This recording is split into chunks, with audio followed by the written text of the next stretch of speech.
continuar a nossa discussão para a última aula de hoje. A gente viu as motivações, né?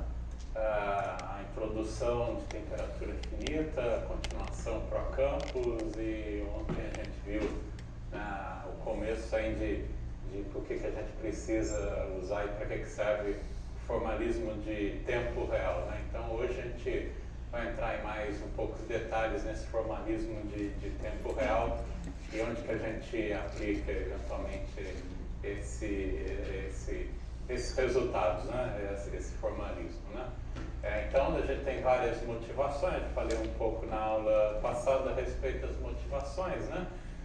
Desde colisões de íons pesados, né? Nos experimentos, por exemplo, no RIC, tanto no RIC como no LHC, né? Você tem essa formação do quark gluon plasma, né? Que o Henrique falou dentro daquele formalismo lá de ADS, etc. Mas você tem que também estudar o contexto físico dinâmico, que é um processo dinâmico,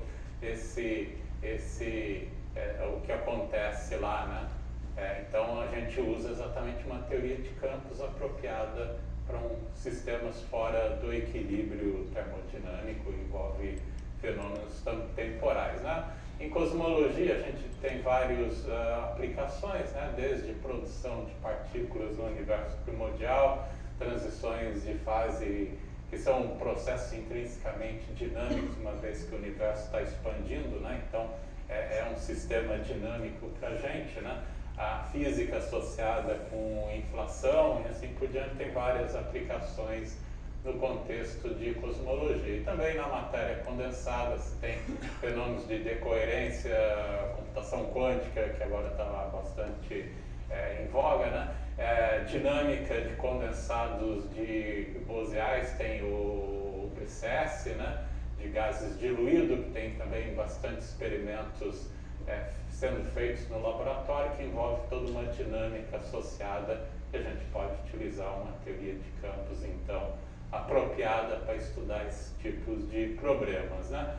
Então, é exatamente o estudo e o entendimento que a gente precisa ter desses processos que requer, né, uma teoria de campos fora do equilíbrio, né? Então, o formalismo de tempo real é exatamente aplicável para essa situação. Até agora a gente tem visto, né, o formalismo de Matsubara, que é apropriado para o equilíbrio térmico, né?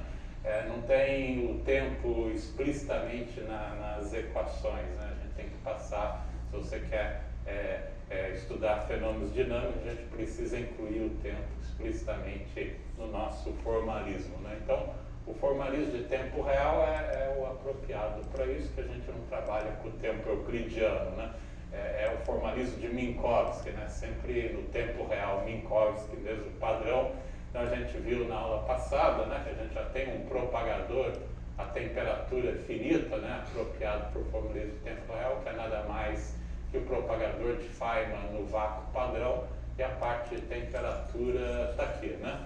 Entra explicitamente aqui, e o K aqui é o K de Minkowski mesmo, né? Não tem somatória de Matsubara, não tem integral de contorno, é a integral no quadrimomento mesmo que a gente trabalha, né? Então acaba sendo bastante conveniente para a gente, simplesmente uma modificação, né, do propagador lá de Feynman no vácuo com o termo lá de temperatura, né?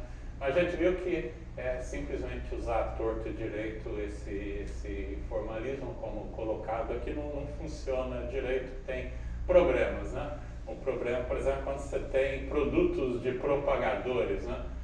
Diagramas de Feynman que envolve produtos de propagadores, né? De dois ou mais propagadores, e a gente tem então uma estrutura desse tipo, né? Integral de quadrimomento do loop aqui, do laço, né?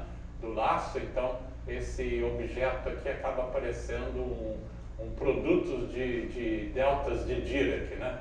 Produtos de delta de Dirac independente ainda da temperatura, que não tem nada a ver com divergência ultravioleta, é uma divergência simplesmente que vem dos deltas de Dirac, que geram infinitos aí para a gente, né? O que a gente chama de singularidades de ponto, né? o delta de Dirac, x menos y, para o x igual a y, você pinçou exatamente aquele ponto, isso gera uma divergência, né? Então são singularidades do tipo pinça que a gente acaba tendo dentro dessa formulação simples, né?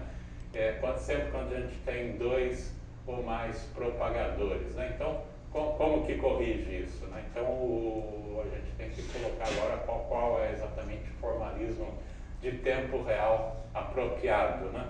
Então, formalismo de tempo real apropriado, né? A gente pode olhar lá o que a gente faz, né?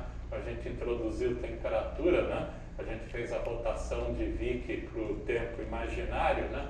Então, no formalismo de temperatura finita, os campos, né, partem, claro, de um tempo inicial, né, e você corre, né, ao longo do eixo imaginário do tempo, né, de tempo TI para baixo no eixo imaginário, né, até TI menos I beta, né, esse é exatamente o formalismo de Matsubara, né, mas a gente não precisa ficar restrito só a essa reta, né, no eixo imaginário do tempo, né? A gente pode deformar, eventualmente pegar um contorno, né, que envolve todo o plano complexo, né, que também vai cobrir então o tempo real, né? Então você pode imaginar um determinado contorno que no plano do tempo complexo, né, que sai desse ponto inicial e vai até o ponto final, né? Então o formalismo de tempo imaginário só olha para esse cara daqui, né?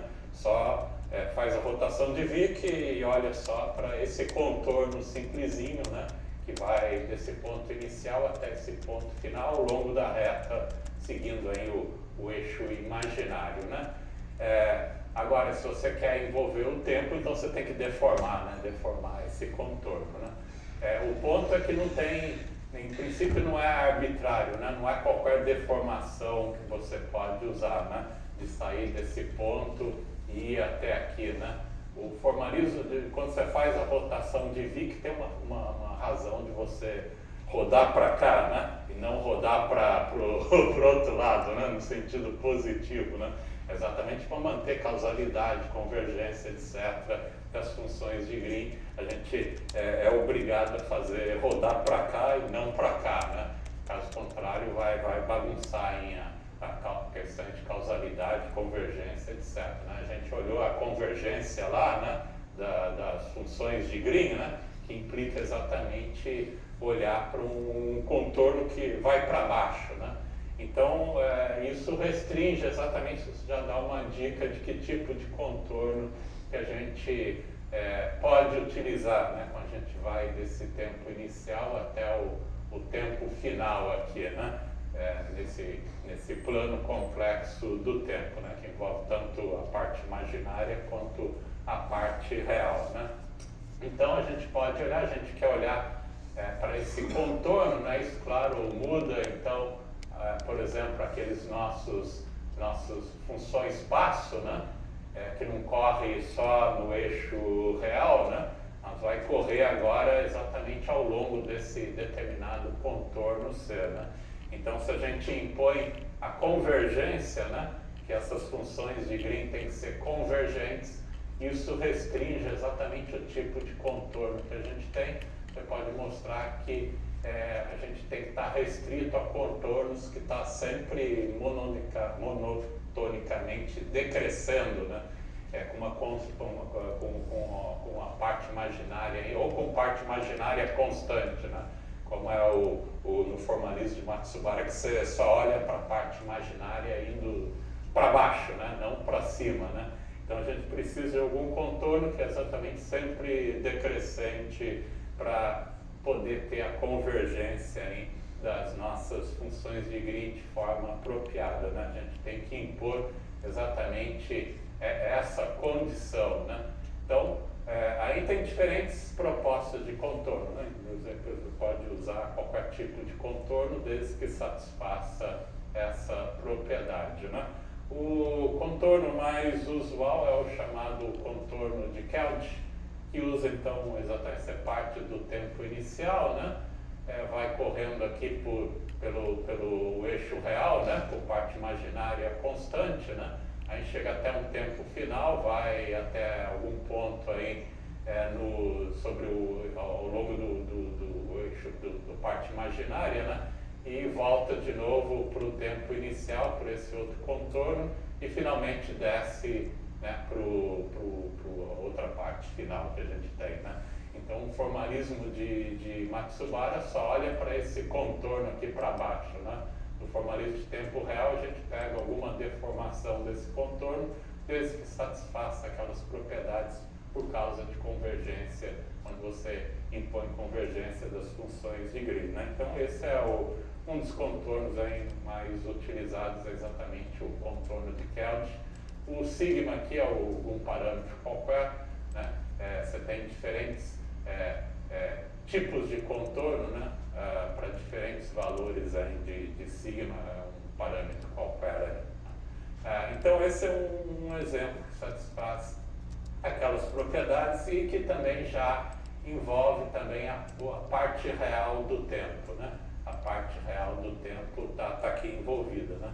Não só a parte imaginária, mas também tem a parte real do tempo. Então, um contorno desse tipo, você tem esses 4 caminhos, né? C1 vai para o futuro, desce no eixo imaginário para o C3, volta para o passado e desce aqui de novo para o ponto final que você quer, né?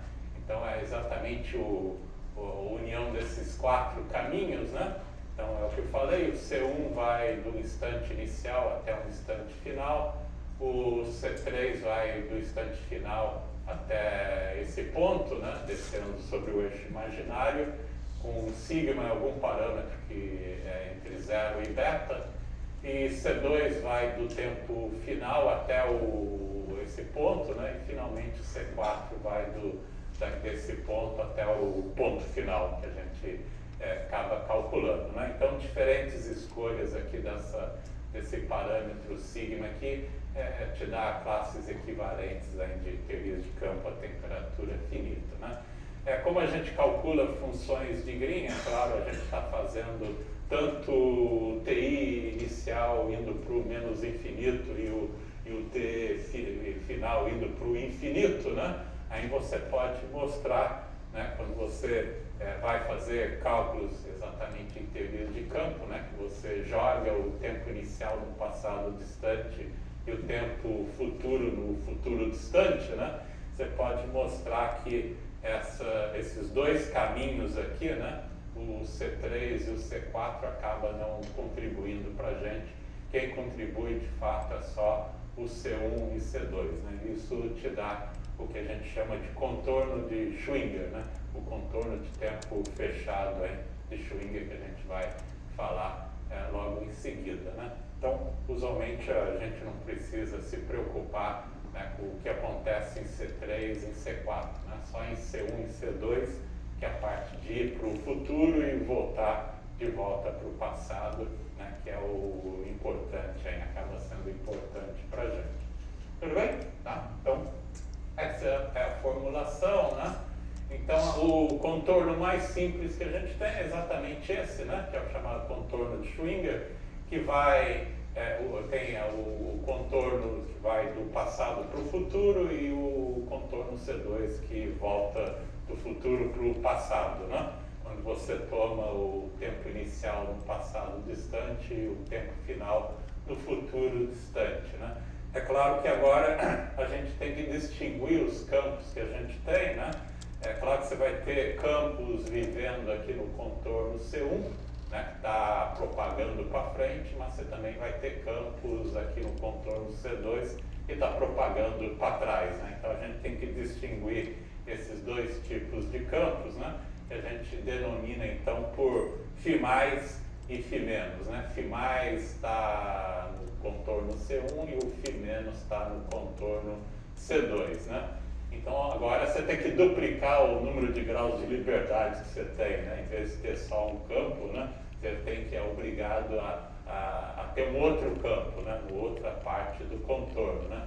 E agora quando você constrói os propagadores, né, envolvendo φ mais, φ menos, é claro que você pode ter propagadores só com φ mais, propagadores só com φ menos, ou mistura entre eles, você acaba tendo 4 tipos de propagadores, né? Então não é só aquele propagadorzinho que a gente calculou, né? Que na verdade era só na parte do C1, essencialmente a gente estava lá, o problema é exatamente que a gente estava desprezando que tem mais propagadores aí na história, né?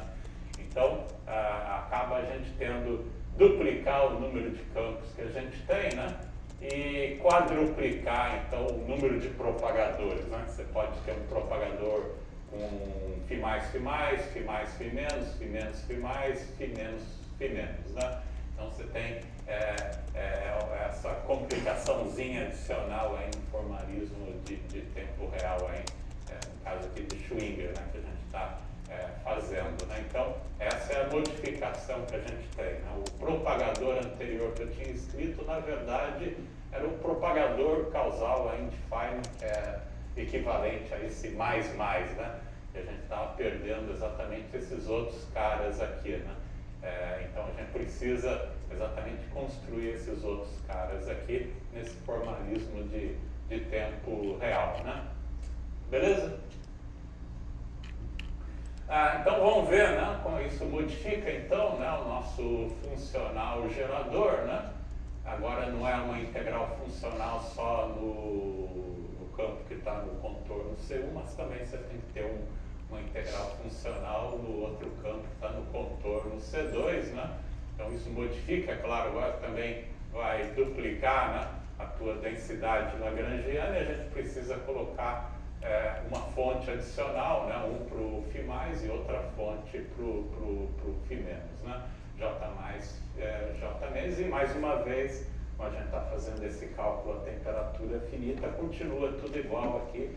Você tem que fazer uma integração funcional sobre condições periódicas no tempo imaginário com período exatamente beta, né? Mas escrito aqui no tempo real, né? Então continua sendo uma integral funcional. Se você tem temperatura, a temperatura está entrando aqui exatamente na condição de periodicidade mais uma vez, né? Então a nossa função de partição, né, acaba ficando desse jeito. Você acaba, se você tem partes de interação aqui, né, você faz aquele truque de escrever o campo como uma derivada funcional na fonte, né? No caso aqui para a parte lagrangiana que envolve só o φ mais, então você escreve a parte de interação em termos dessa derivada funcional em termos de J mais, e o cara aqui para a densidade lagrangiana que envolve φ menos, né, você reescreve o campo, né, como derivadas funcionais em termos de J menos. É como a gente constrói teoria de perturbação, né? Agora você tem que construir uma teoria de perturbação tanto, né, na lagrangiana de interação que envolve o φ mais, como também na lagrangiana de interação que envolve o φ menos. Aí o procedimento é tudo padrão, você continua expandindo perturbativamente esse objeto, né? Expande perturbativamente, e isso vai atuar, né,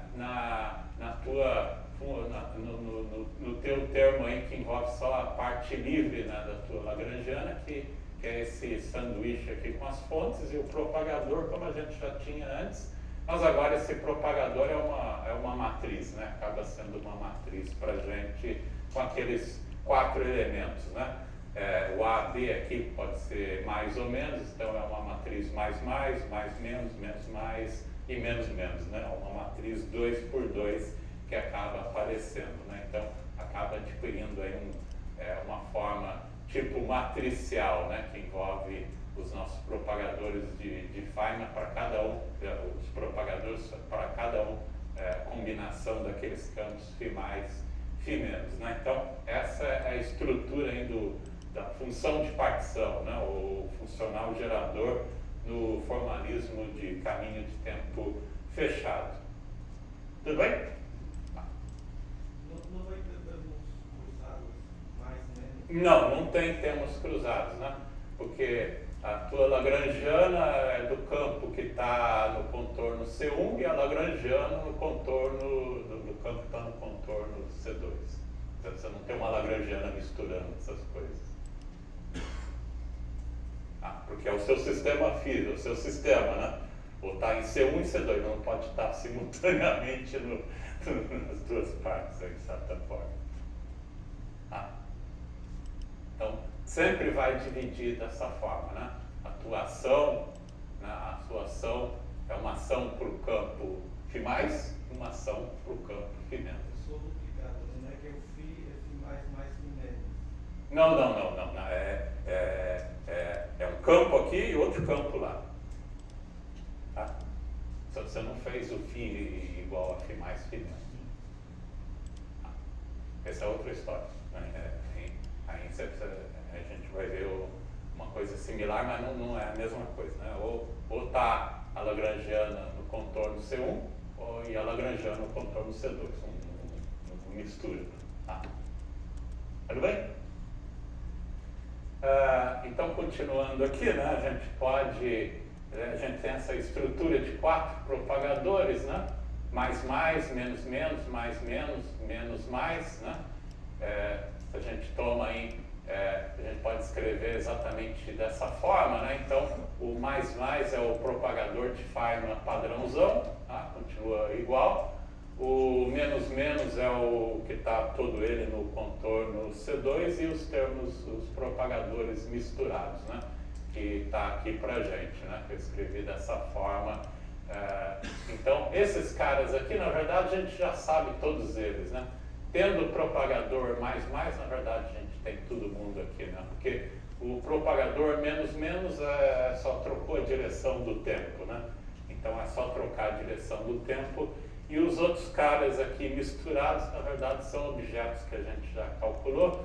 Então, o mais, por exemplo, né? Que a gente escreveu daquela forma, né? Quando o T é maior do que T', a gente tem o D maior, quando T' é maior do que T, a gente tem o D menor, e o cara aqui é só trocar T por T', né? Então é a mesma estrutura trocando T por T', e é o mesmo D maior, D menor, né? Só trocando T por T'. Então continua exatamente o mesmo propagador, né? Partindo do propagador de Feynman, a gente já tem esse cara. E o cara mais, né? Mais, é o Φ+, né? Que acaba sendo equivalente, você pode mostrar que é o D menor para a gente, né? Que é quando o X' está na frente do X, né? Então é como se fosse o Φ- está sempre na frente do Φ+, né? O Φ- está sempre na frente do Φ+, que é o que está indo para trás, mas já foi para frente lá. Então ele está sempre, então é exatamente equivalente ao nosso D menor, e o menos mais, né? Que aparece esse cara aqui, o menos mais, acaba sendo equivalente ao D maior. Tá? Então, tendo o propagador de Feynman, né? A gente já tem todo mundo, né? A estrutura a gente já tem, então basta esse cara, os outros é dado em termos de D menor e D maior, automaticamente já saem para a gente, né? Então, a gente já tem esses propagadores, né? A gente acaba tendo já esses propagadores. Então, está aqui, né?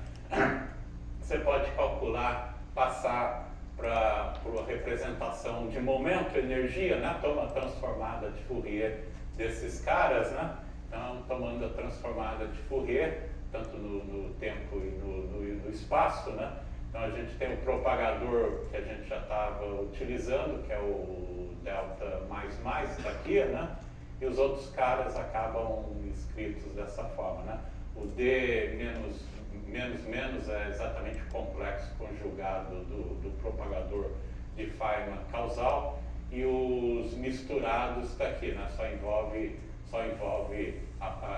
você pode escrever dessa forma, quando você toma a transformada de Fourier, né? Desses D maior e D menor, a gente acaba obtendo esses resultados, né? Então essa é a estrutura dos propagadores quando você vai para o espaço de momento e energia, né? Tá? Então, No slide anterior que você mostrou, eu fiquei numa dúvida, o propagador cruzado ali não tem um ordenamento temporal do T, não entendi por que no caso. Aqui é o ordenamento temporal sobre o contorno C+, né? O outro é o anti-ordenamento temporal, né? Que os campos quando você faz a ordenação, né, é sempre quem acontece primeiro tem que estar na frente, né? Então, na verdade, quem está do lado direito, né, aconteceu atrás, né? Atrás do que quem está indo para o lado esquerdo, né, no contorno C2. Então é um anti-ordenamento temporal. Agora os outros não têm ordenamento, né, porque é a mistura de Φ mais, Φ menos, né? Então o Φ-, por exemplo, já vai estar automaticamente, já tem essa ordenação. A contribuição dos dois já vai estar... Exato. Então não tem nenhuma ordenação aqui, né? No D maior, D menor, né? No D maior, D menor, que já está ordenado já. Né? Esses caras aqui já está ordenado, né? De certa forma, você pode imaginar. Tá? Então, é só isso, né? Ou é Φ menos Φ mais, ou Φ mais, Φ menos, né? Tá? Eu podia ter escrito em termos Φ mais, Φ menos direto, né? Só escrevi para manter a estrutura usual que a gente escreve as funções de Green, né? Então, o que acaba dando D maior, D menor, e quando você toma a transformada de Fourier, fica um exercício. A gente já tinha escrito as expressões desse D maior, D menor, né? No espaço de momento e tempo, era só tomar a transformada de Fourier no tempo, né? Em K0, aí você chega nessa estrutura aqui, né? Você pode mostrar, você fica com um exercício aí para vocês fazerem esse exercício. Vou mostrar que esse é o resultado que vocês acabam obtendo, tá? Beleza? Então, isso modifica, né? Modifica as coisas para a gente, né? Que agora não é só o propagador de Feynman, né? O elemento mais aqui que a gente tem que levar os outros 3 propagadores também em qualquer cálculo que a gente faz, né? Então, quais são as regras de Feynman agora, né? As regras de Feynman são essas, né? Você tem os 4 propagadores, né? Mais, menos, menos, que a gente tem que levar em conta. Lembra que você tem aquelas 2 lagrangianas, né? De interação, um para o Φ mais e outro para o Φ menos. Então, você tem 2 vértices, né? Um vértice do campo mais e um vértice do campo menos. Só troca o sinal, né? Que um está para cá, outro está para lá, só troca o sinal. É uma lagrangiana menos a outra, né? Que aparece, né? Porque você tem a integral temporal de menos infinito a mais infinito. Para o cara que está indo para o passado, você tem uma troca de sinal, né? Passa a ser de mais infinito, né? Até menos infinito, que é menos isso, né? Então ganha um sinalzinho menos, né? E para cada... Então aqui é um vértice mais, e um vértice menos. Aí você pode ter misturas, né? De como que você combina esses 2 vértices em termos desses 4 propagadores, né? A regra de ouro aqui é claro que o único campo físico aqui para a gente é o Φ mais, né? Você não tem um campo voltando para o passado, né? O nosso campo físico continua sendo o Φ mais. Então todas as pernas externas tem que ter mais, né? Tem que ser pernas, nos nossos diagramas de Feynman, tem que ser pernas externas com Φ mais, né? Não pode ter uma perna externa a menos, que não é um campo físico aí para a gente, né? Você pode interpretar que o Φ menos é uma espécie de campo auxiliar, né? O campo físico, o propagador físico continua sendo, claro, o propagador causal aí de Feynman, né? Então essa é a regra de ouro, que todas as pernas, né, físicas, né, são sempre ligadas a vértice do tipo mais, né? Nunca vai estar ligada a vértice do tipo menos. Tá? Então, é a regrinha que a gente tem aí. Então, naquele diagrama que a gente está vendo, né, o problemático, né, que a gente olhou no finalzinho da aula passada, né, que tem esse produto de 2 propagadores, né, era um produto de propagador mais, propagador mais, que dava aquele produto de delta de Dirac problemático, né. Agora, com a regrinha de ouro e com essas regras aí, né, que a gente viu de tempo real, né? Então a gente tem um diagrama adicional, lembra da regra de ouro, né? As pernas externas só pode estar ligada a um vértice mais do tipo mais, né? Mas os propagadores internos pode ser qualquer combinação, né? Se eu botar aqui um vértice mais, é exatamente esse cara, então só sobra um vértice do φ menos, né? Então é um vértice que envolve só campos menos, né? Então agora você tem um propagador aqui mais, menos, né? Outro propagador menos, mais, e fecha com um propagador menos, né? O loopzinho fechado aqui, né? Então esse cara aqui vai acabar dando o mesmo resultado desse outro daqui, não interessa pra gente.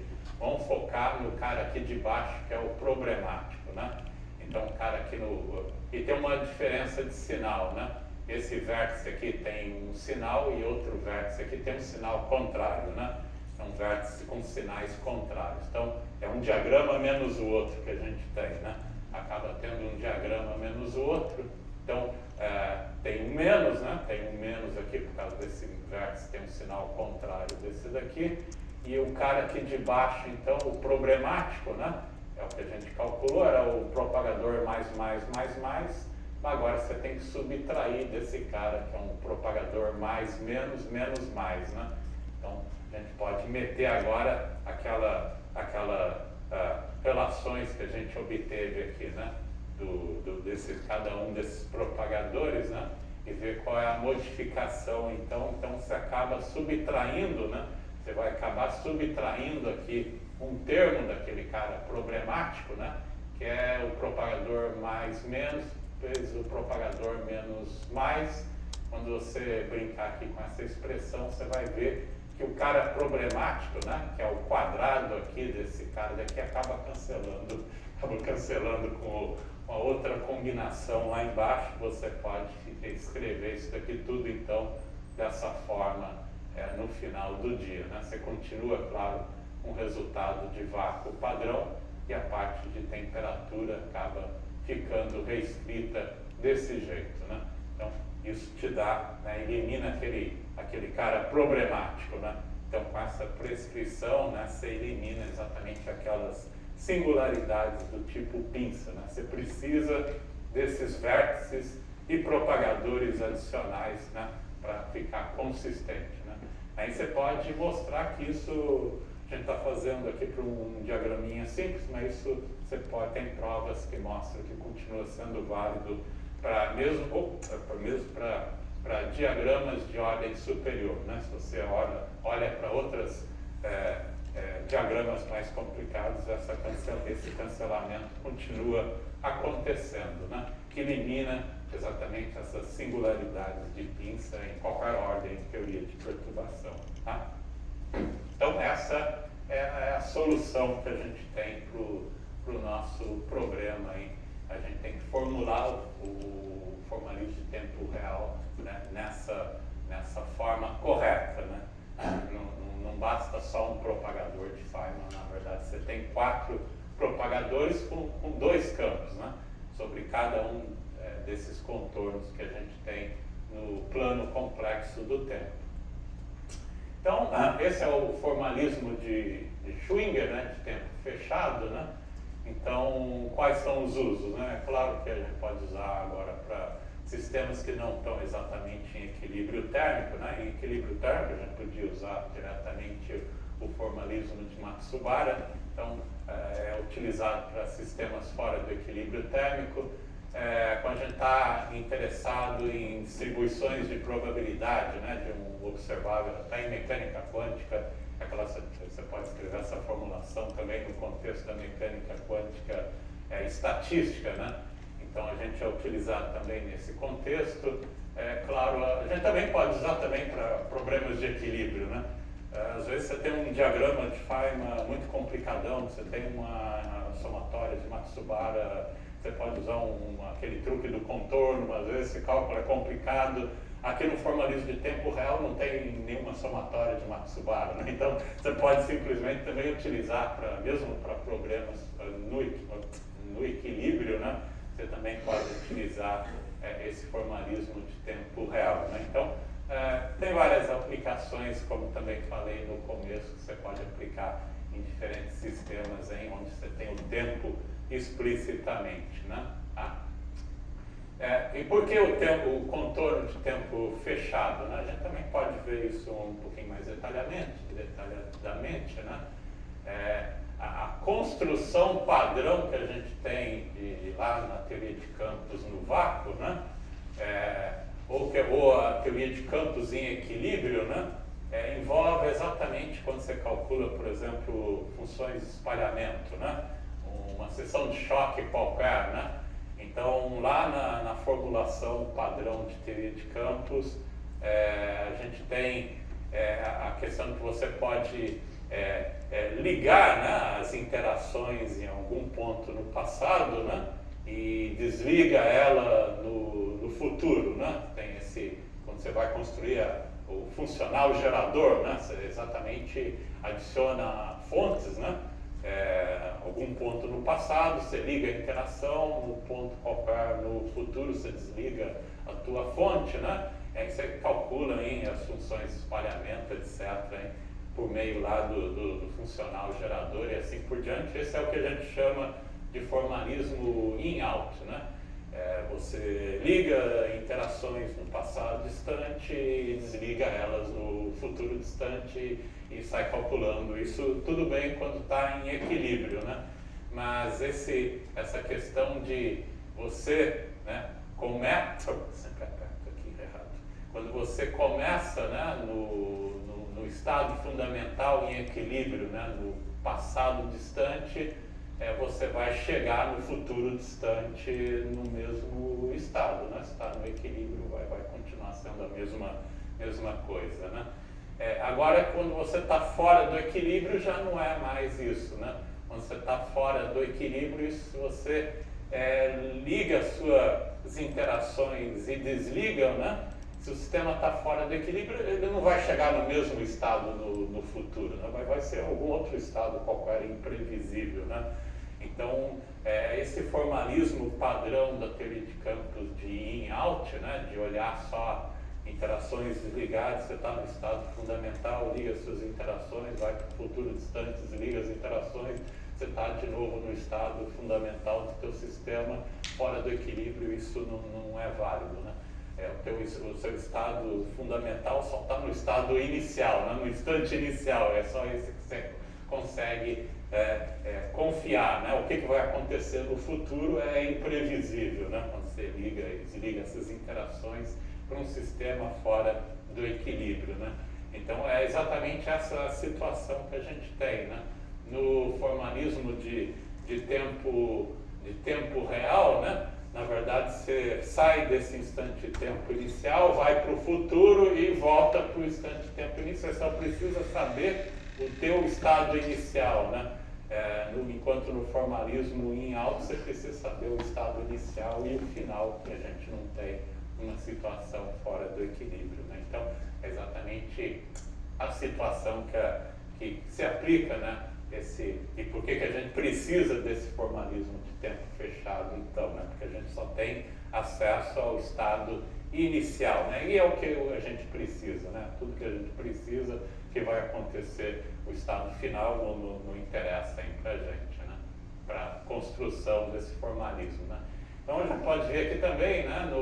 Pega lá na mecânica estatística padrão, né? A gente sabe que o operador densidade matriz, né? A evolução temporal dele, né? Em termos do operador hamiltoniano, está aqui, né? A equação de Liouville e von Neumann, né? Então, a gente, para uma situação fora do equilíbrio, né, é exatamente quando a hamiltoniana não comuta, né? Toda vez que a hamiltoniana não comutar com o operador densidade, você está numa situação aí fora do equilíbrio, né? No equilíbrio é exatamente quando comuta, né? Por exemplo, com o operador de evolução temporal padrão, né?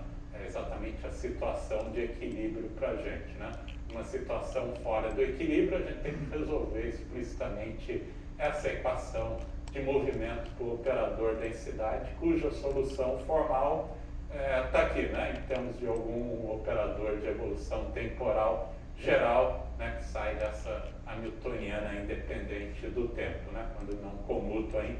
Então essa é a nossa solução geral. Quando está em equilíbrio, né? O o operador de evolução temporal é o padrãozinho lá da mecânica quântica, né? Tá? A gente pode ver como é que aparece necessariamente, né, essa formulação de tempo fechado já aqui na mecânica estatística quântica já vai te implicar automaticamente que você tem um caminho fechado no teu sistema, né? Olha, por exemplo, quando a gente calcula lá a média estatística de operadores quaisquer, né? Dependentes aí do tempo, né? Então esse operador aqui dependente do tempo, né? É simplesmente a evolução no quadro aí de Heisenberg, né?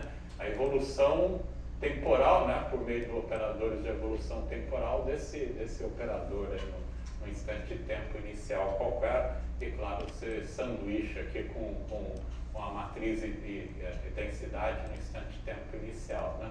Mas você pode ver isso daqui de forma diferente, né? É claro que isso daqui você está sanduichando aqui com autoestados quaisquer aí, né? Autoestados de energia, etc.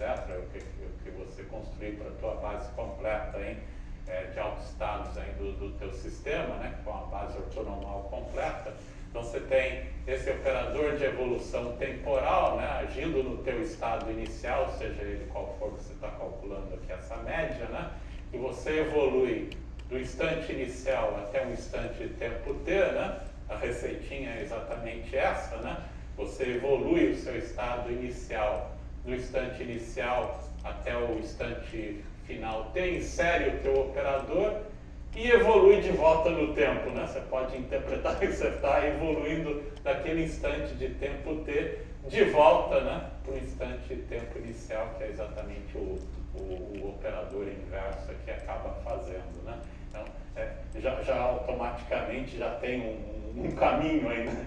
De você evoluir o seu estado inicial até um instante de tempo t e insere o teu operador e volta de novo para o estado inicial, né? É a receitinha que você vê imediatamente daqui, né? Para funções de correlação de ordem superior, né? Você pode olhar para esse cara, por exemplo, você tem a mesma história, né?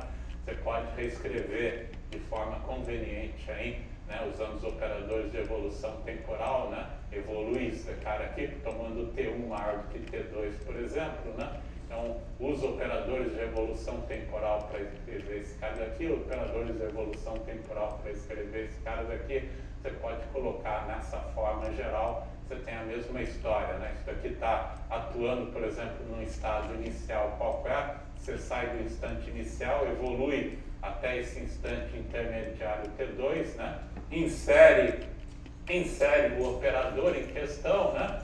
Aí evolui de novo do instante tempo T2 até o instante tempo posterior T1, insere o outro operador e volta para o tempo, para o estado inicial de novo, né? Evolui aqui do instante de tempo final até o instante de tempo inicial. Então, é a mesma coisa, né? Envolve um caminho aí, implicitamente já está envolvendo um caminho aí, no tempo real, né? Então já está lá, já de certa forma está embutido, né? Embutido automaticamente, quando a gente calcula essas funções de correlação, esse caminho aparece lá implicitamente, de certa forma, né? Desde lá na mecânica estatística quântica, né? Então, a gente só colocou de uma forma mais formal esses caminhos aí no tempo real, tá? Beleza? Perguntas? Então as funções de correlação, né? A gente pode interpretar exatamente dessa forma, né? Sempre evolução para frente no tempo, inserção de operadores e no final você volta para o instante de tempo inicial, né? O que a gente acaba obtendo aí no final do dia, né? É como se fosse exatamente esse contorno fechado no tempo, né? De sair do instante de tempo inicial, ir para o ponto no futuro e volta exatamente para o instante inicial, que a gente só tem acesso mesmo a esses estados iniciais, né? Que a princípio são conhecidos aí para a gente, né? Então, e calcula as médias estatísticas padrões aí da forma usual, tá? Tudo bem? Daqui então, né, esse é o caminho, né, de Schwinger, de tempo fechado, sai do passado distante, vai até o futuro distante e volta de novo para o passado distante, né?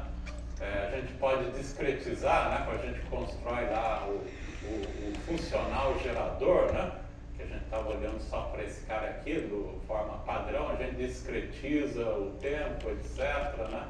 Então a discretização do tempo aqui está aqui, por exemplo, né? Você discretiza tanto nessa parte do contorno quanto nessa parte de baixo do contorno, né? E o seu funcional gerador, a função de partição, né? Vem exatamente na mecânica estatística quântica. Agora o teu operador aí de evolução, né? É exatamente sobre esse contorno aí que a gente tem, né? E ρ0 é a densidade de matriz inicial, que, por exemplo, está lá no passado distante, né? Então você faz essa discretização do seu sistema, etc., né? Toma o limite do contínuo, né? Se toma o limite do contínuo, a gente acaba chegando na função de partição, ou funcional gerador, né? No caso, função de partição, do jeito que a gente escreveu, né?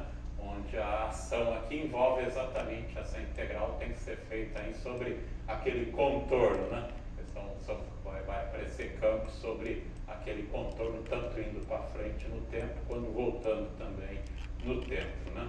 Então, essa ação geral acaba ficando, pega um campo escalar qualquer, né?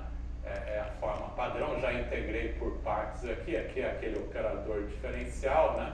E o campo, lembra que é dividido tanto na componente mais quanto a componente menos, e a tua ação, então, é a ação que envolve a parte mais e a ação menos a ação que envolve o campo menos, né? Quando você faz essa integral temporal sobre o contorno, né? No contorno, indo para frente no tempo, é o Sφ+, e o contorno voltando para o passado, né? Você integra de mais infinito até menos infinito, vai te dar o menos, né? O Sφ- aí para a gente, tá? Então, divide a ação no nosso funcional gerador, ou na função de partição, divide exatamente nesses dois pedaços, como tinha escrito anteriormente. Tá? Então, funções de correlação, como eu falei, né? Então, aqui mais uma vez, elas escritas, né? O D++, etc., D menos, trocar T por T' aqui pra gente.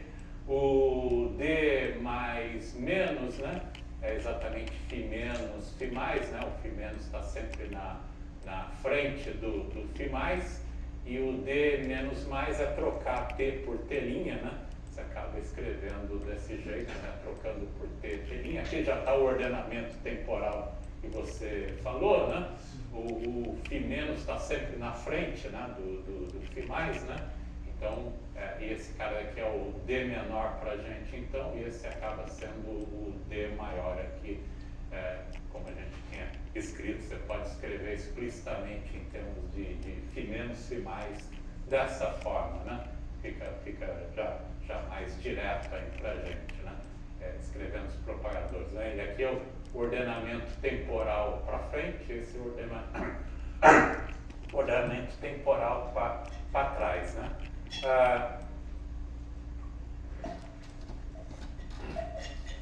A transformada de Fourier desses caras, né, no espaço, né, tá aqui, né? A gente já tinha dado a expressão para esse sujeito daqui, mas os outros caras saem de forma equivalente, né? O D mais menos aqui equivale ao D menor, e o D menos mais é o D maior, e o D menos menos é trocando T por T' no D mais mais, né? Então esses caras a gente já escreveu anteriormente, né? Quando você toma a transformada de Fourier no tempo, né? Tá aqui, né? O D maior, D menor, que a gente já tinha escrito desde o oscilador harmônico, né? Que tinha essa forma, e então a gente já tem todo mundo, né? A gente já tem todos os propagadores que a gente precisa, e o N é a distribuição de Bose-Einstein, né? A distribuição padrão de Bose-Einstein. Então, essa é a estrutura aí de propagadores que a gente acaba obtendo no tempo real, quando a gente tem explicitamente a temperatura, né? Temperatura finita, beleza? Daqui a gente também pode perceber, né?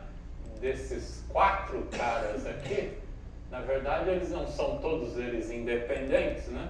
Porque a gente pode mostrar que eles estão relacionados dessa forma, né?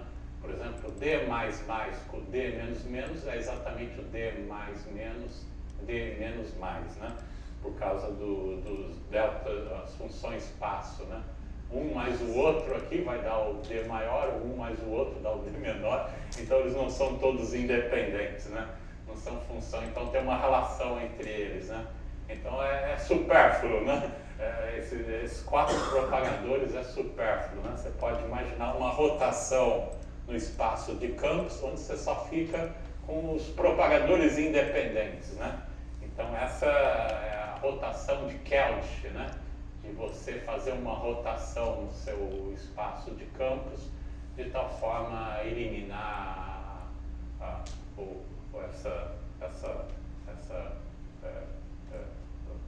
o que a gente tem de mais aí, né? A gente pode ficar só com os caras independentes, né?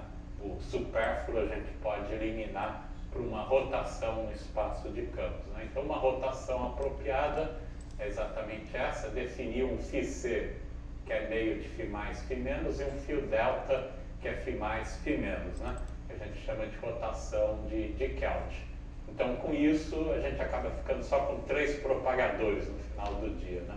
3 propagadores são independentes, né? Que a gente fazendo aquele truque lá, então a gente acaba ficando com essa matriz de propagadores com só, de fato, 3 propagadores, todos eles independentes. O alfa, beta aqui, o E, o C, o aquele delta, né? Que eu estou definindo aqui, o campo φc, que é esse cara, ou o φ delta, que é esse cara daqui, né? Φ mais, φ menos. Então, nessa base, né? Nessa base, a gente só fica agora com os propagadores independentes, né? Que acaba ficando dado dessa forma. Você tem o DR aqui, lá o propagador de teoria de campo, que é o chamado propagador retardado, né? Retardado, acho que é o retardado, né? Retardado. Tem o propagador avançado, né? Propagador avançado, mas aparece um propagador diferente que não tem lá na teoria de campos padrão lá, que é o propagador de Kelch, né? Que é essa combinação aqui, não são os propagadores padrões aí, que usualmente a gente trabalha na teoria de campos padrão, né? Usualmente a gente trabalha com propagadores ou funções de Green retardadas, né? Aqui aparece a retardada, a avançada, por causa da função passo aqui que a gente tem, né? E tem essa componente de Kelch, né? Que é o cara novo para a gente, né? Essa componente de Kelch que é meio de D maior mais D menor, tá? Então, acaba sendo mais conveniente a gente trabalhar nessa base, né? Nessa base onde a gente só tem os propagadores de Feynman de fato independentes, né? Eliminando essa redundância, né? Eliminando essa redundância que nem todos os propagadores são independentes, né? Então, nessa base, a gente só fica agora com propagadores independentes, né? Então, aqui a gente pode ver uma aplicação desse negócio, né? Pega lá a teoria, né? Teoria de campo escalar novamente, né? Então, quando você passa da base φ mais, φ menos para a base φc, φ delta, né? A gente acaba ficando então com essa estrutura agora, né? Para a nossa ação, né? Eu estou escrevendo aqui os propagadores, né? Os propagadores é o inverso do operador quadrático, né? Que aparece na ação, né? Então, quando você toma o inverso desse cara daqui, né?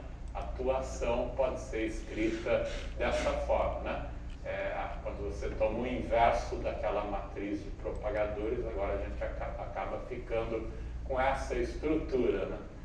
Uma coisa importante que aparece aqui, né? Você vê que embora você tenha componente φC, φδ, φδ, φδ, né? Ou φδ, φC, você não tem componente φC, φC. É identicamente igual a zero, né? Então a estrutura da ação gaussiana, né? A razão para esse termo φC, φC, né? O termo CC ser identicamente igual a zero, você pode traçar lá exatamente como uma consequência da causalidade, né, que você tem que manter válido para o teu sistema. Né? Então, você pode traçar de volta isso aqui como uma consequência de um princípio com a causalidade da tua ação. Isso automaticamente implica que essa componente CC tem que ser automaticamente igual a zero para manter a causalidade aí, da tua ação, né? Então, o que a gente chama de princípio de causalidade. Você nunca vai ter um elemento φC, φC, né? Um diagrama de Feynman com duas pernas φC, né? Todos os diagramas de Feynman com perna φC, φC se anulam, acaba se anulando. Isso daqui é válido para qualquer ordem em teoria de perturbação.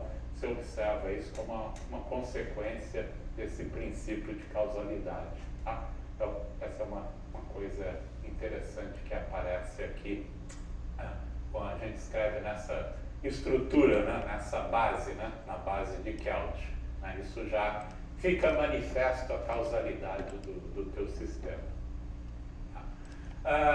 Então, a gente também pode ver aqui também, né? Que se você faz, né?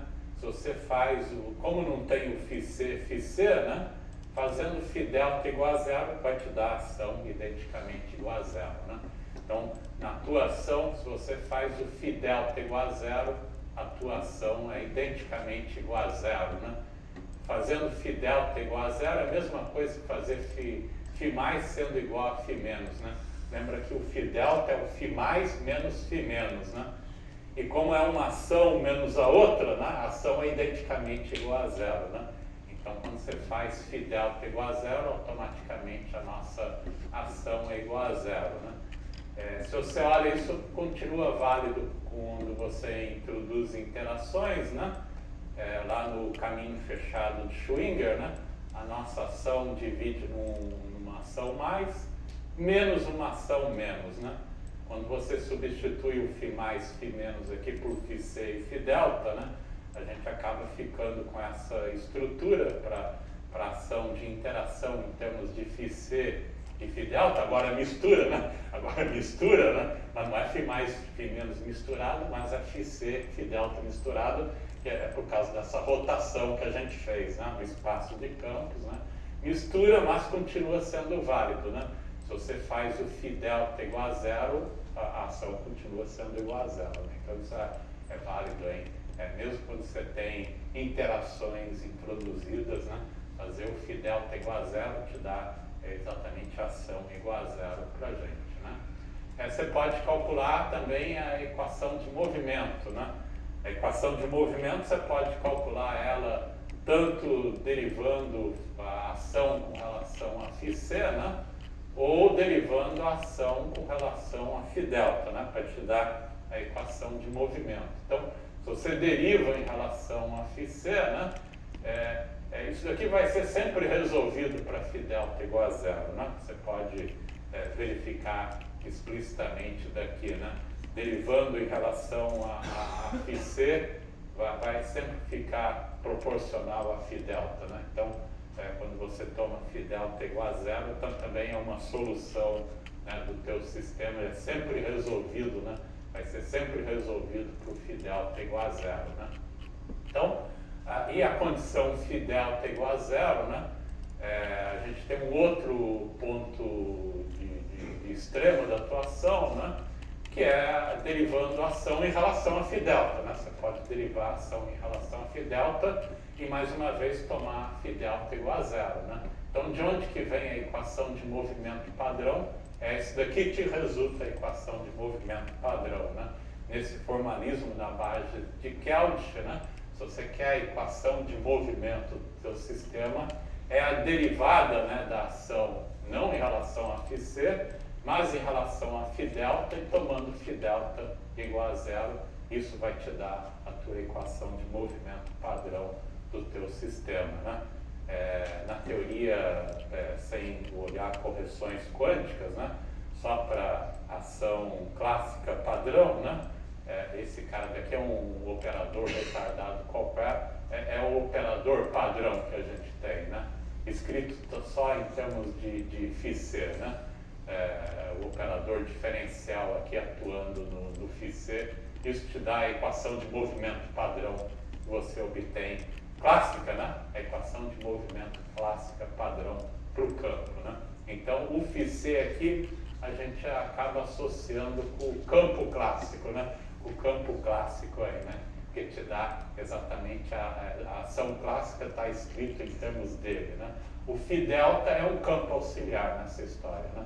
Então, o teu campo físico relevante mesmo aí não é o φδ, mas é o φc, né? É o φc que você acaba obtendo no final do dia, né? Quando você calcula a equação de movimento derivando em φδ e jogando fora esse campo auxiliar, né? Te dá a equação de movimento padrão do teu sistema, né? Você pode fazer isso incluindo correções quânticas, né? A gente inclui todas as correções de laço, né? Aqui dentro vai ter a mesma estrutura, né? Essa estrutura vai ficar da mesma forma. Então, se você quer uma equação de movimento efetiva, né? Que leva em conta todas as correções quânticas do seu sistema, é a mesma história. Você pega a tua ação com todas as correções quânticas, né? Deriva essa ação efetiva em relação a φδ e toma φδ igual a zero. Isso vai te dar a tua equação de movimento com todas as correções quânticas lá que você quiser, né? Esse é o procedimento que você acaba fazendo, né? Tá? Então, essa é a nossa equação clássica, né? De todas as possibilidades que a gente tem, né? O ponto de célula aqui da nossa ação de Kelch, né? Escrito em φc, vai ser sempre zero quando você quando joga aquele φδ igual a zero, né? Também a gente chama de componente quântica. E para a componente clássica, né? Vai te dar exatamente a equação clássica de movimento, né? Então, a equação de movimento clássica é o resultado, como eu falei, de tomar a variação da ação em relação a φδ, né? Que a gente também chama da componente quântica, né? Quando o φc é igual a o φ mais é igual a φ menos, é exatamente igual a zero, né? E toca esse cara indo para zero. Então, é quando você identifica os dois campos, né? Então, isso te dá exatamente a equação de movimento clássica nessa prescrição aí pra gente. Tá? Tudo bem? Então, como falei, a gente pode incluir correções quânticas também, né? A estrutura vai ser mantida por causa daquele princípio de causalidade, né? Então, se você... Aqui eu estou colocando correções quânticas do tipo alta energia do campo, né? Então, a componente φδ vai envolver sempre aquela componente de Kelch, né? Vai ser aquela estrutura envolvendo aquele propagador de Kelch lá, né? Aquela estrutura continua válida quando você olha para correções de alta energia, por exemplo, né? Quando você calcula outras funções de correlação mais complicada, continua tendo a mesma estrutura, né? Então, quando você calcula correções quânticas, você acaba ficando com uma estrutura, né, desse tipo para atuação efetiva, ou na aproximação semiclássica, né? Eu estou mantendo termos até segunda ordem na nossa flutuação quântica, que o papel é feito por esse φδ para a gente, né? Então, quando você toma variações, aqui está a parte clássica que eu já tinha escrito anteriormente, etc. Quando você toma a variação da ação em relação a φδ, né? E toma φδ igual a zero, vai sobrar exatamente esse cara daqui como para a nossa equação de movimento. E agora, quando você coloca correções quânticas, essa é a estrutura que se acaba aparecendo, né? Esse cara aqui é um termo de autoenergia que envolve essa componente de Kelch, né? Φ-delta, Φ-delta, que é da mesma estrutura que a gente escreveu o propagador anteriormente, né? Tem essa estrutura sempre um maior, um menor, né? Continua sendo válido também para correções de autoenergia, é o mesmo tipo de estrutura que você pode mostrar que acaba ficando, né? Um sigma maior, um sigma menor. Agora, se você olha para como a gente escreveu esses sujeitos, né? Você pode mostrar que essa combinação sigma maior, sigma menor é sempre um imaginário puro, né? Vem daquelas regrinhas que a gente colocou e aquelas relações entre D maior, D menor, um é igual ao outro trocando T por T', né? Quando você olha isso, isso implica que essa combinação é uma quantidade imaginária pura, né? Então você pode escrever esse imaginário puro dessa forma, né? Estou definindo esse sigma F, que na verdade está definido em termos de sigma K, é só a componente imaginária aqui dessa combinação que a gente tem, né? Então, quando a gente calcula, agora a gente fica com uma coisa meio esquisita aqui em princípio, né? Então, se esse cara daqui é um imaginário puro, significa que a atuação efetiva tem um termo imaginário, né? Que é estranho, né? Tem um termo imaginário na atuação aí, né? A gente pode fazer um truque aqui de integral funcional de dar um sentido para esse termo imaginário da atuação, né? Que vem como uma consequência do nosso formalismo de tempo real, né? Quando você calcula correções quânticas para a atuação no caso padrão é sempre real, né? Você não vai aparecer termos imaginários, mas nesse formalismo acaba aparecendo coisas imaginárias que vêm exatamente por causa desse tipo de combinação. Agora lembra que como que esse cara entra no funcional gerador, né? Vai entrar como exponencial de I vezes a ação, né? Então I vezes a ação tem um termo imaginário, vai te dar exponencial de menos, né? O cara imaginário, né? Menos o cara imaginário, né? Então a gente pode fazer um truque aqui, que não está escrito aqui explicitamente, mas eu posso falar exatamente o truque, né? Como é exponencial de menos alguma coisa quadrática, né? É como se fosse exatamente uma coisa gaussiana que você tem na atuação, né? Na atuação entra como uma coisa gaussiana, né?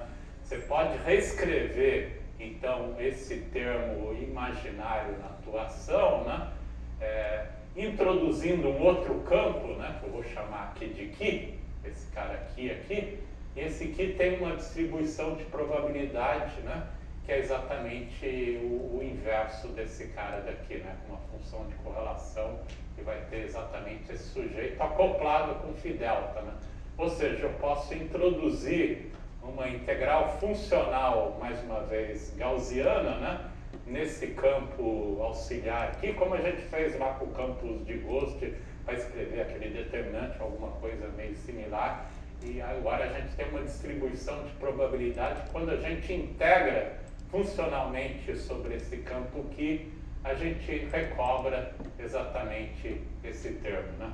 Mas em vez de escrever ação em termos dessa componente imaginária, eu posso escrever agora toda ela de uma forma real, introduzindo esse campo auxiliar Ki aí pra gente, né? Com uma integral funcional adicional, né? Então, no final do dia, se a gente agora calcula a equação de movimento, né? Que vai resultar dessa prescrição, a gente fica com a equação de movimento padrão, né? E esse Ki entra também na nossa equação de movimento, né? Acaba entrando nessa equação de movimento. O papel desse Ki, desse campo auxiliar, né? Como ele tem uma distribuição gaussiana, né? Então a correlação dele de um ponto é identicamente igual a zero. E a função de 2 pontos dele é exatamente esse sujeito aqui para a gente, né? Então, dessas propriedades, né, a gente pode interpretar esse campo, né, como um campo gaussiano, né, de ruído, né, cuja média é igual a zero e a função de 2 pontos dele é exatamente aquele kernel lá, né, que é dado por sigma f, né, a função, né. Então a gente pode interpretar, agora a gente tem uma interpretação do que é essa equação de movimento, né, ela acaba tendo a forma de uma equação de movimento browniano, por exemplo, né, onde que é exatamente uma flutuação estocástica no teu sistema, que é ela que está causando essas instabilidades no teu sistema, né? Essas partes imaginárias, usualmente partes imaginárias na tua ação, estão associadas às instabilidades aí no teu sistema. Então você pode reinterpretar isso exatamente com a introdução desse campo estocástico, né? Que satisfaz exatamente essas propriedades, né? Um ruído estocástico gaussiano tem exatamente essas propriedades, né? Então a gente chega, na verdade, numa equação de Langevin, né? A equação de movimento efetivo é uma equação de Langevin, né? Então, aí está a conexão com fenômenos fora do equilíbrio, né?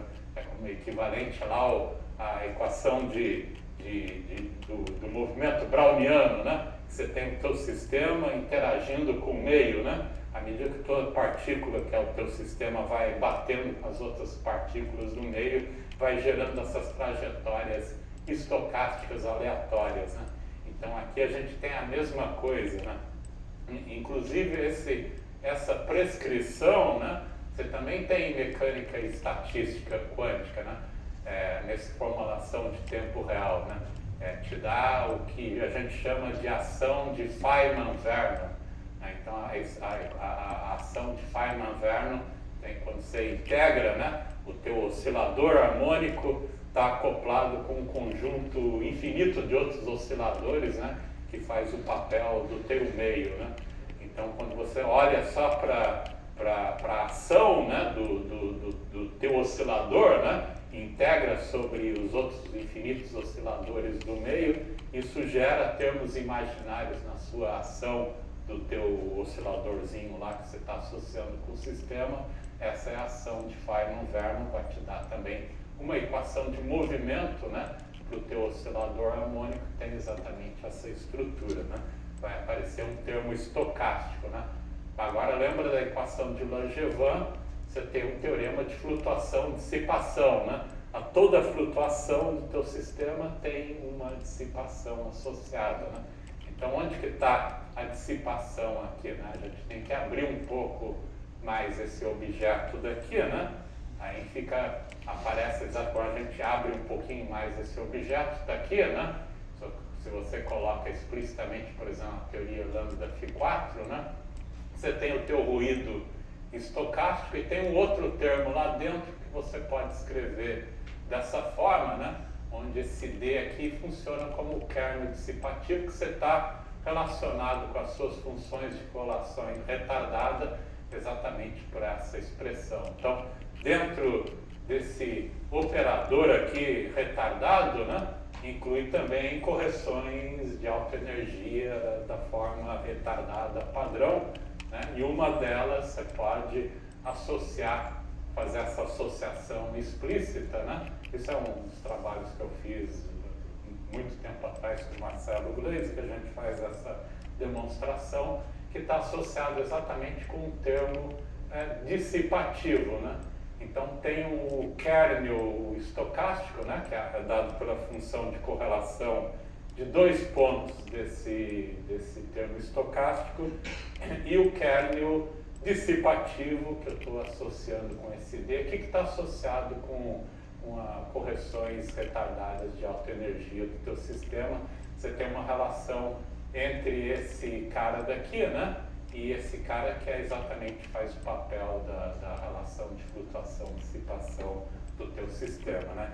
Inclusive, se você olhar, você pode tomar até um limite local, etc., aqui, tomar o o limite clássico, né, de tomar temperaturas muito grandes, te dá exatamente como se fosse a função de correlação do teu ruído estocástico, 2 vezes a temperatura, vezes a dissipação, vezes o delta de Dirac, sai exatamente dessa relação, né? Então é exatamente equivalente ao teorema de flutuação e dissipação.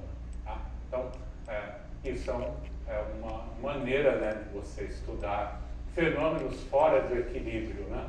Você tem o teu sistema, né, o teu campo, sei lá, está evoluindo no meio, que pode ser um meio térmico, e ele vai estar sujeito tanto à dissipação como ruídos estocásticos, né? Então, qualquer perturbação que você dá no teu sistema, né, por meio desse ruído estocástico, a dissipação tende a levar esse sistema de volta para a posição de equilíbrio, né? Então, como que o sistema vai equilibrar mediante uma perturbação qualquer, né, é regida exatamente por uma equação de Langevin generalizada desse tipo, escrita para uma teoria de campos, né? Então, é uma forma de estudar fenômenos fora do equilíbrio. Tá? Bom, acho que eu paro por aqui. Paro por aqui.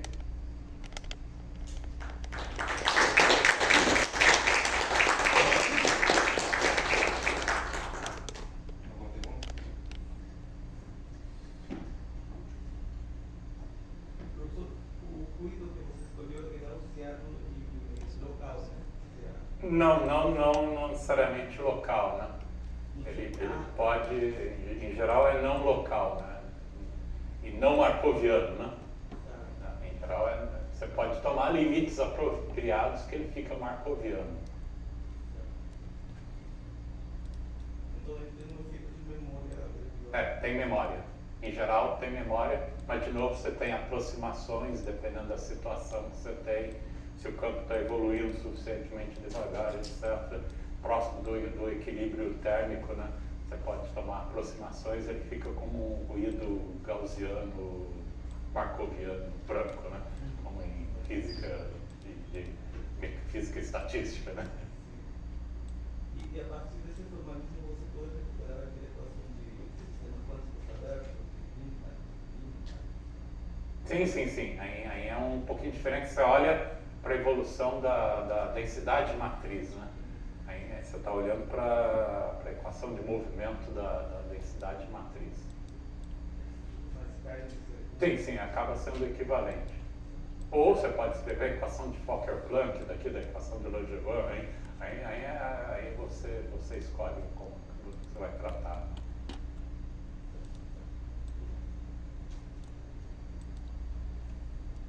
Mais uma pergunta?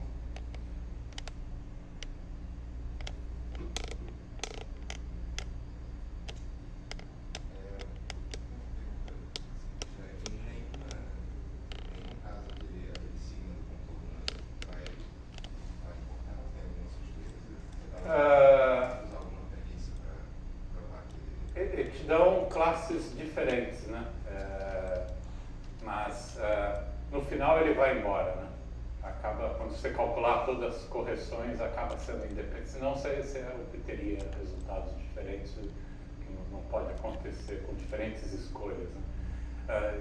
Tem casos que tem contornos que pessoas escolhem de forma diferente. Às vezes é um contorno que vai e volta. Tem diferentes pressões, dependendo da motivação. Tem diferentes tipos de contorno ou diferentes sigmas. Aí depende da aplicação que você tem. Você pode motivar outros tipos de contornos, né? Até mais complexo, esse zigue-zague, né? A pessoa usa os outros contornos mais... Aí tem uma motivação para isso, né? Dependendo do sistema em que você está. Às vezes funções de correlação, decorrência, etc. Dependendo do fenômeno, você tem outros tipos de formulações, né? tem algum resultado mostrando que observáveis são independentes? Sim. Isso já acho que é um pouco antigo já. Tem, não sei de cabeça, mas